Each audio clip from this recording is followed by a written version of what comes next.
Please subscribe the channel and press bell icon for notification.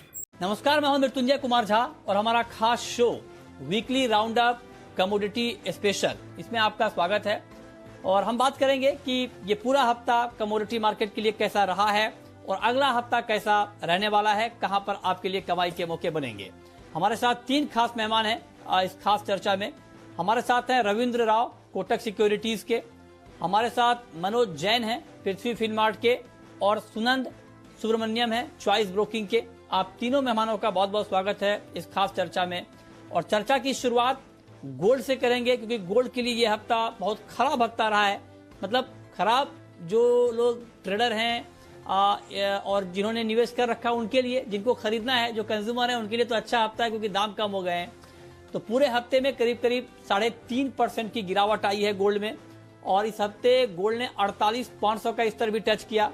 Record स्तर से दाम करीब करीब अब 8,000 रुपए तक कम हो गए हैं। अगस्त के महीने में 56,000 के ऊपर गोल्ड का भाव गया था और अब गिर के 48,500 के करीब पहुंच चुका है। पूरे हफ्ते मार्केट 48,450 और 50,250 के दायरे में घूमता रहा है। तो मेरा पहला सवाल रविंद्र जी आपसे होगा कि क्या ये माना जाए कि 48,000 के आसपास गोल्ड का हाल का बॉटम बन जाएगा, अब यहां से ज्यादा गिरावट की गुंजाइश नहीं है? पहला सवाल मेरा आपसे यही। Good afternoon Mrityunjay. देखिए, यहाँ से और नीचे जाएगा नहीं जाएगा, आई थिंक वो नीचे के लेवल ब्रेक होने के बाद समझेंगे। लेकिन आई थिंक जो ओवरऑल सेंटीमेंट है, क्योंकि जो भी अंडरलाइंग फैक्टर्स है other than the vaccine factor जो गोल्ड को नीचे लेके जा रहा है, उसके अलावा जो भी फैक्टर्स है वो अभी पॉजिटिव है। हालांकि स्टिमुलस में अभी थोड़ा सा डिले हो रहा है, लेकिन वो भी मेरे हिसाब से धीरे धीरे आ जाएगा। So underlying fundamentals are still positive. एक टेक्निकल सेलिंग थी 1850 के नीचे, जो हम बोल रहे थे कि 1870-80 तक आ सकता है, तो अभी वो आ चुका है। और 1800-1780 का बहुत ही एक क्रूशल सपोर्ट है। अगर एमसीएक्स की बात करें तो एमसीएक्स में अराउंड 48,200 का एक स्ट्रॉन्ग 200-250 का एक स्ट्रॉन्ग सपोर्ट है।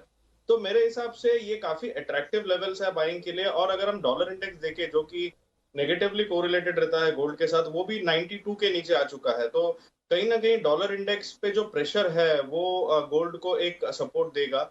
और ये जो लोअर लेवल्स आए हैं, तो I think that is very good for buying, क्योंकि आपका रिस्क रिवॉर्ड रेशियो जो है वो काफी अच्छा हो जाता है। इसमें जो स्टॉप लॉस होना चाहिए वो अराउंड 48,000 का होना चाहिए, और बाइंग लेवल आप 48,300-350 के आसपास कर सकते हो।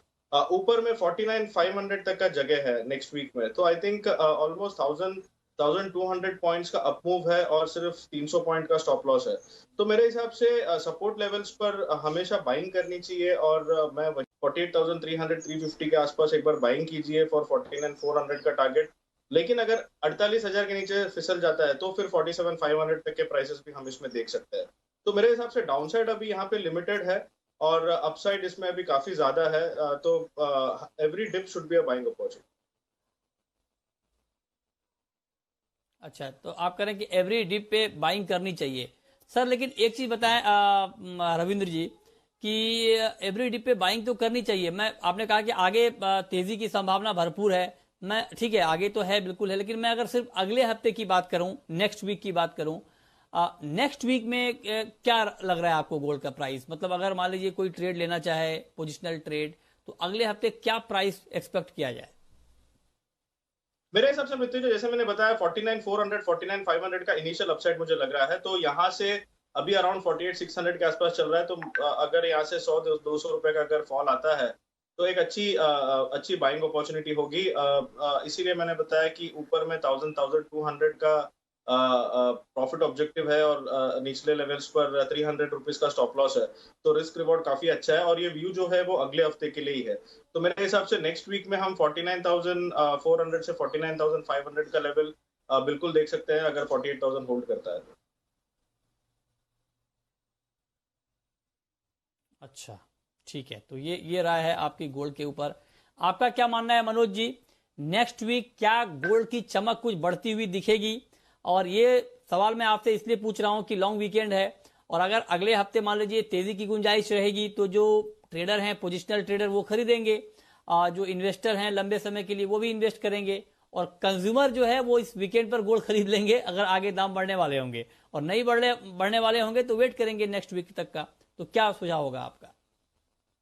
नमस्कार मृत्युंजय, बिल्कुल मैं भी कहीं ना कहीं रविंद्र से सहमत हूं, क्योंकि वीडियो में आगे बढ़ने से पहले डिस्क्रिप्शन बॉक्स में जो लिंक दिया गया है वहाँ पे क्लिक करके इंडिया के नंबर 1 ब्रोकरेज हाउस जीरोडा के साथ जुड़िए, जहाँ पे आपका ब्रोकरेज 0 लगेगा, और अगर लगेगा तो वो भी सिर्फ 20 रुपये इंटरडे ट्रेडिंग के लिए। जो रिस्क रिवॉर्ड रेशियो है वो कहीं ना कहीं थोड़ा सा बाइंग की साइड में फेवरेबल होता हुआ दिख रहा है, क्योंकि एक अच्छा करेक्शन जो है हमने ऊपरी लेवल से देखा है। और जैसा कि रविंद्र भी बता रहे थे कि मेन चीज जो है डॉलर इंडेक्स में हमने एक शार्प करेक्शन देखा है, और हम वहाँ 92 के नीचे भी जो है डॉलर इंडेक्स फिसलता हुआ दिखा है। आगे और भी जो है दबाव डॉलर इंडेक्स में देखने को मिल सकता है। तो मेरा मानना है कि कहीं ना कहीं लोअर लेवल्स जो सपोर्ट गोल्ड को देखने का मिलेंगे। दूसरा, जो यूएस फेडरल रिजर्व के मीटिंग के मिनट्स जारी हुए हैं नवंबर मीटिंग के, वहां भी अब ये संभावना व्यक्त की जा रही है कि जो बॉन्ड बाइंग प्रोग्राम है यूएस फेडरल रिजर्व का, वो भी जल्द जारी होगा। तो क्वांटिटेटिव ईजिंग यूएस और ईयू दोनों की तरफ से 2021 में भी जारी रहेगी, तो वो भी सोने के लिए फेवरेबल है। तो मेरा मानना है कि यहाँ 48,400 के जो लेवल्स है वो काफी अच्छे होंगे बाइंग के लिहाज से। तो 100 से 200 रुपए का अगर करेक्शन वर्तमान लेवल से मिलता है तो खरीदारी करें। 48,100 का एक स्टॉप लॉस लगाना चाहिए। 49,000 तक के लेवल्स जो है मेरा मानना है कि एक बार फिर देखने को मिल सकते हैं। तो जो रिस्क रिवॉर्ड रेशियो है वो बाइंग की साइड में फेवरेबल दिखता है वर्तमान लेवल्स। तो आप दोनों एक्सपर्ट कह रहे हैं कि गोल्ड में अभी बाइंग करनी चाहिए अगले हफ्ते के लिए भी और आगे के लिए भी। सुनंद, आप भी एग्री करते हैं क्या? आपको भी लगता है कि 48,500 के आसपास के भाव में बाइंग करने में कोई डर नहीं है? क्योंकि रविंद्र जी ने भी ये बात कही कि डाउन साइड रिस्क बहुत लिमिटेड है। आपका सुझाव क्या होगा? मेरे हिसाब से डाउन साइड रिस्क थोड़ा सा काफी लिमिटेड है, लेकिन थोड़ा सा मैं अभी भी एक्सपेक्टेशन रखता हूँ कि थोड़ा सा और गिरावट देखने को मिलता। उन्होंने अभी 48,000 का लेवल पे स्टॉप सपोर्ट लेवल दिखा था, मेरा भी 47,900 पे एक अच्छा सपोर्ट दिख रहा है। तो मेरा मानना है कि थोड़ा सा और करेक्शन हमें देखने को मिलेगा नेक्स्ट वीक, बिकॉज एक लॉन्ग वीकेंड के दौरान भी एक वैक्सीन के और अपडेट आ सकते हैं जो थोड़ा सा प्रेशर डाल सकता है कॉमिक गोल्ड प्राइसेस पे और एमसीएक्स गोल्ड प्राइसेस पे। तो हमें मंडे इवनिंग को अगर थोड़ा सा जो पॉजिटिव न्यूज हमें वीकेंड में थ्रू देखने को मिला था, तो मंडे इवनिंग के कारोबार पे थोड़ा सा गोल्ड पे और प्रेशर देखने को मिलेगा। तो इससे मेरा राय है कि 47,900 के लेवल तक जब तक पहुंचेगा तब वहां पे ही मुझे बाइंग का लेवल दिखाई दे रहा है, और आने वाले दिनों में थोड़ा सा और करेक्शन एक्सपेक्ट करूंगा। फिर मैं एक तेजी का एक्सपेक्टेशन रख रहा हूँ, फिर से वो 49,000 लेवल पे जाने की उम्मीद रख रहा हूँ। ठीक है, तो ये राय आपकी हो गई गोल्ड पर। तो आपकी राय थोड़ी सी अलग है, मतलब आपको भी लगता है कि तेजी है, लेकिन आपको लगता है कि चूंकि वैक्सीन को लेकर कुछ और खबर आ जाएगी तो थोड़ा सा नेगेटिव इंपैक्ट दिखेगा। तो ये भी ध्यान में बिल्कुल रहना चाहिए, क्योंकि वैक्सीन की खबर ने ही गोल्ड मार्केट को गिराया है। तो इस राय को भी आप खारिज नहीं कर सकते। तो ये बात हो गई गोल्ड की। लेकिन एक सवाल रविंद्र जी मेरा आपसे और होगा। गोल्ड की बात हम जब भी करते हैं और 50,000, मतलब मैं आपसे ये जानना चाहता हूं कि आमतौर पर होता क्या है गोल्ड में, कि गोल्ड जब एक बार किसी बेंचमार्क लेवल को क्रॉस करता है तो दोबारा उस लेवल के नीचे बहुत कम देखा गया है कि आता हो। जैसे मान लीजिए जब गोल्ड 20,000 पे था और 30,000 पे आया तो फिर दोबारा 30 का लेवल नहीं दिखा, दोबारा फिर 40 पे आया तो 40 का लेवल, थोड़ा बहुत ऊपर नीचे ट्रेड के दौरान हो जाए अलग बात है, लेकिन लंबे समय तक नहीं टिका रहा। मतलब मेरा कहने का यह है कि 10, 20, 30, 40, 50 ये ऐसे बेंचमार्क लेवल हैं गोल्ड के जो क्रॉस करने के बाद गोल्ड ने दोबारा उस लेवल की तरफ मुड़ के देखा नहीं है। तो क्या अभी भी इस संभावना को हम मान सकते हैं कि 50,000 के नीचे बहुत लंबे समय तक गोल्ड नहीं रहेगा और उसके ऊपर ही गोल्ड में ऊपर नीचे होता रहेगा, 50 के नीचे नहीं रहेगा लंबे समय तक? क्या सुझाव है आपका? बिल्कुल मृत्युंजय, मुझे नहीं लगता है कि ज्यादा टाइम तक 50 के नीचे रहेगा, लेकिन ऑन द रिवर्स साइड 50 का भी एक साइकोलॉजिकल रेजिस्टेंस भी हुआ है। मेरे हिसाब से अगर 50,000 के ऊपर इस बार अगर ये निकल जाता है तो मेरे ख्याल से ये जो लेवल है टुवर्ड्स 47,500, 48,000 ये एक बॉटम माना जाएगा। और फिर मेरे हिसाब से 50,000 को जो लेवल है वो एक साइकोलॉजिकल बेंचमार्क हो जाएगा। बट जो जो जो अंडरलाइंग फंडामेंटल्स है और जो अनसर्टेनिटी है, और पहले जैसे गोल्ड को एक नॉर्मल फिजिकल एसेट जैसे देखा जाता था, लेकिन अभी अगर आप देखें तो डिजिटली काफी इन्वेस्ट हो रहा है। तो people are using gold as a diversifier. तो पोर्टफोलियो में कहीं ना कहीं सब लोग गोल्ड को इन्वेस्टमेंट अभी लोगों ने एक्सेप्ट कर लिया कि गोल्ड रहना ही चाहिए, क्योंकि आगे जाके अनसर्टेनिटी और भी बढ़ सकती है। तो कहीं ना कहीं गोल्ड आपको एक सेफ्टी जोन देता है। तो मेरे हिसाब से उस वजह से Please subscribe the channel and press bell icon for notification. Gold में इन्वेस्टमेंट जो है वो कंटिन्यू रहेगा, और आगे जाके थीम भी जो है वो इन्वेस्टमेंट डिमांड का होगा रादर देन फिजिकल डिमांड, जो कि अभी लास्ट 1-2 साल से वही चल रहा है। तो मेरे हिसाब से गोल्ड में जो अपसाइड है वो कंटिन्यू रहेगा, और 50,000 का जो आप बेंचमार्क बोल रहे हो वो भी मुझे नहीं लगता है कि ज्यादा टाइम तक उसके नीचे रहेगा प्राइजेस, उसके ऊपर ही जाएगा। और जैसे सारे लोग और हम लोग भी एक्सपेक्ट कर रहे हैं कि नेक्स्ट 5-6 मंथ्स में वी माइट अगेन सी 55-56,000, वो एक बहुत ही बड़ी पॉसिबिलिटी है। और हो सकता है कि फर्स्ट क्वार्टर में ऑफ 2021 जब नॉर्मली पोर्टफोलियो रिबैलेंसिंग होता है, हो सकता है वो टाइम पे हम गोल्ड में एक अच्छा अपमूव हाँ। देखे जो 52-53,000 तक भी जाए। ओके, ठीक है। तो ये रहा गोल्ड पर, मतलब कुल मिलाकर यह है कि गोल्ड में आगे तेजी के ही आसार हैं। जो भी गिरावट आई वैक्सीन की खबरों के दम पर आई, लेकिन कुल मिलाकर जो फंडामेंटल हैं गोल्ड के वो मजबूत हैं। अब हम बात करते हैं चांदी की, और चांदी में भी इस हफ्ते तेज गिरावट रही, और हफ्ते भर में चांदी के दाम करीब 4% तक टूट गए, और पूरे हफ्ते 59,000 से 62,000 के दायरे में चांदी घूमती रही, और रिकॉर्ड स्तरों से चांदी का भाव अभी 18,000 रुपए नीचे है। तो अब मैं मनोज जी आपसे जानना चाहता हूं कि क्या इस लेवल पे 60,000 के नीचे चांदी में अच्छी बाइंग करनी चाहिए? आपको बाइंग का मौका दिखता है अगले हफ्ते के लिए? बिल्कुल मृत्युंजय, जैसा कि हमने देखा है कि जो बाकी जो बेस मेटल्स है, इंडस्ट्रियल मेटल्स है, वहां पे जो है बढ़त देखने को मिली है, और कॉपर की कीमतें फिर एक बार रिकॉर्ड स्तर पर जो है एलएमई पर ट्रेड करती हुई दिख रही है। तो कहीं ना कहीं जो इंडस्ट्रियल मेटल्स है उनका सपोर्ट जो है अब सिल्वर को मिलता हुआ दिख रहा है। और हमने देखा है कि गोल्ड के कंपैरिजन में सिल्वर में जो गिरावट है वो कम देखने को मिली है। तो कहीं ना कहीं यहाँ लोअर लेवल्स जो है सपोर्ट्स देखने को मिल सकते हैं। जो मार्च वायदा है वो अभी 61,000 के आसपास ट्रेड हो रहा है। तो मेरा मानना है कि यहाँ 60,600 60,500 तक के लेवल्स अगर मिलते हैं तो वो खरीदारी के लिहाज से बेहतर होंगे।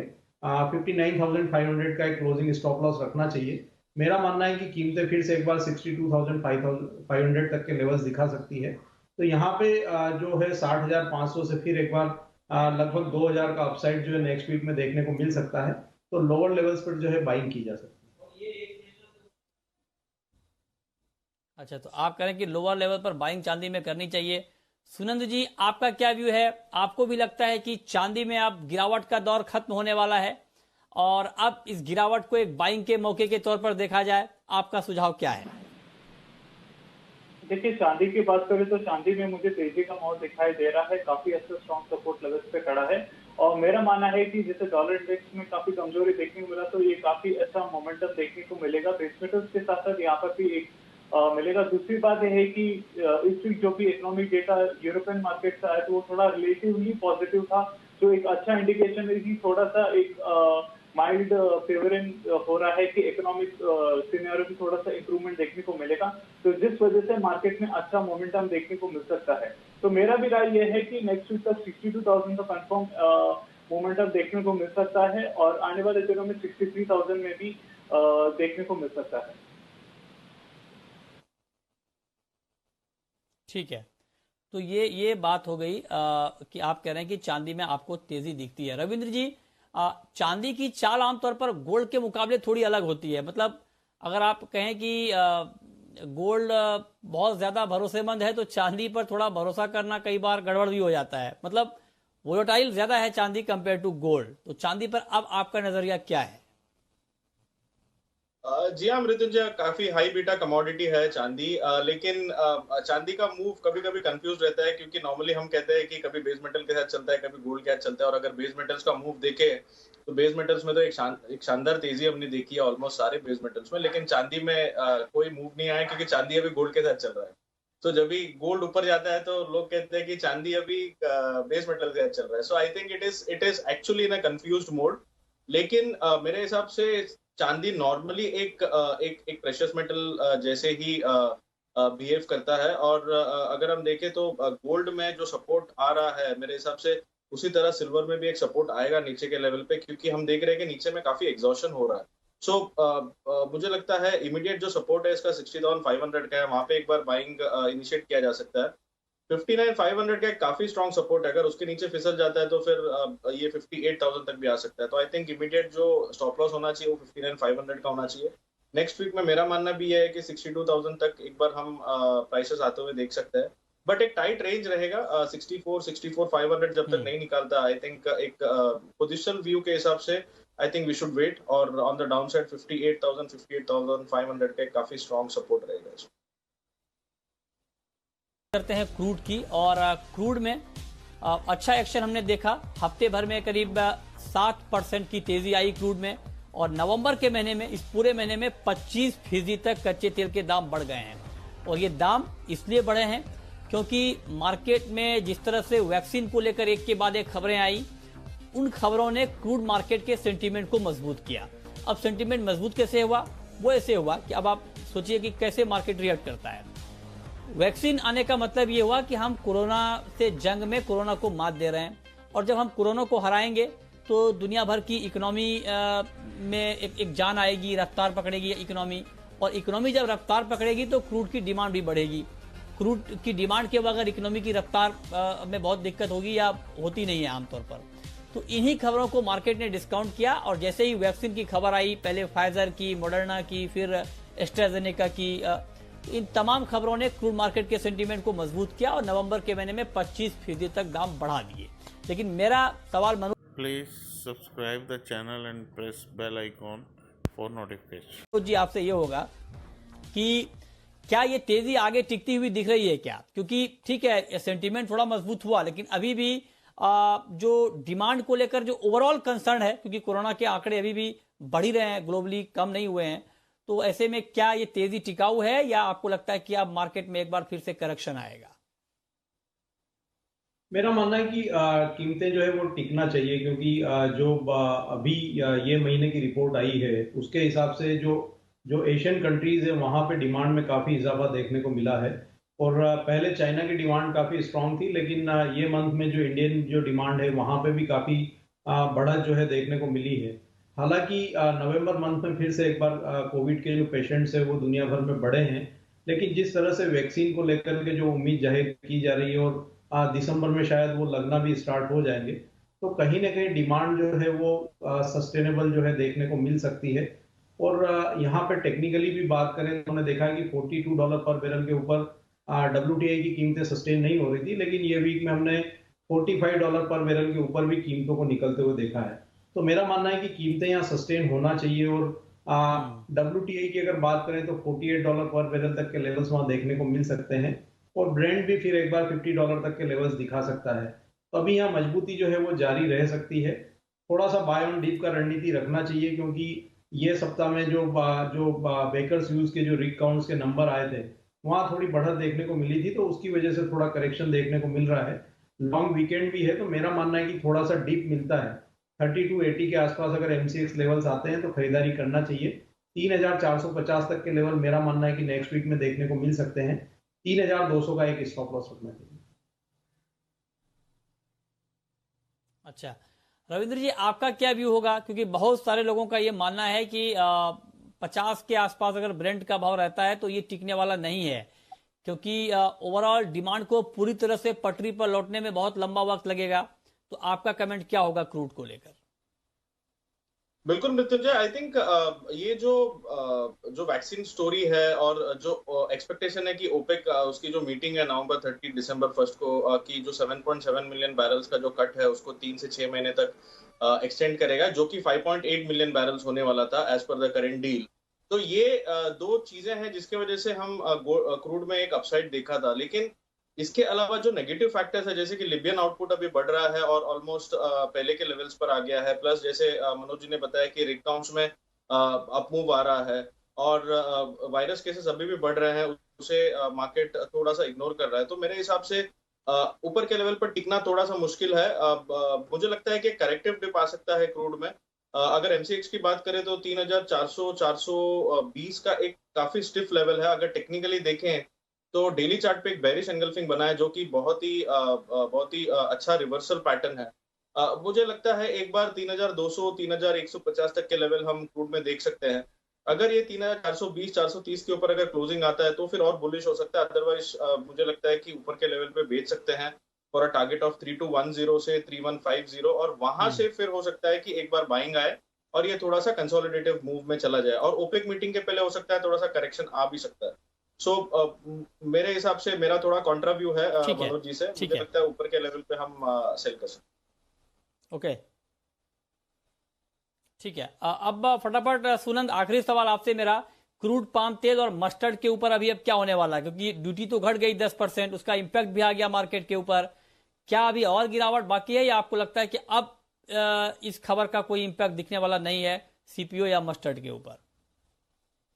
देखिए, अगर बात करें तो सीपीओ में भी अभी काफी गिरावट जो तनाव में देखने को मिला और आज गैप डाउन मूवमेंट देखने को मिला है। मेरा मानना है कि अभी भी और गिरावट देखने को मैं एक्सपेक्टेशन रखता हूँ, क्योंकि जो ड्यूटी काटा गया है वो सिर्फ एक पर्टिकुलर डे के लिए नहीं था, और हमें जो इम्पोर्ट्स का जो इशू पर्टेन हो रहा था, जहाँ पे central government of India is now focusing more on the retail buyers along with the farmers, तो एक क्रिटिकल फैक्टर की वजह से और गिरावट देखने को मैं एक्सपेक्टेशंस रख रहा हूँ। तो 870 का जो लेवल है, मैं वहां पर मैं अभी भी एक सेलिंग का लेवल देखने को मिल रहा है। 907 पे मैं एक स्टॉप लॉस रखने को मैं रिकमेंडेशन दूंगा, और 820 का मैं टारगेट एक्सपेक्टेशन रख रहा हूँ। हालांकि देखा जाए तो जी। ग्लोबल मार्केट्स में भी थोड़ा सा फार्मर सिचुएशन में भी थोड़ा सा ऊपर नीचे हो रहा है, specially Malaysian market, but then overall trend अभी भी मैं बेरिश एक्सपेक्टेशन रख रहा हूँ और 820 का टारगेट रख रहा हूँ।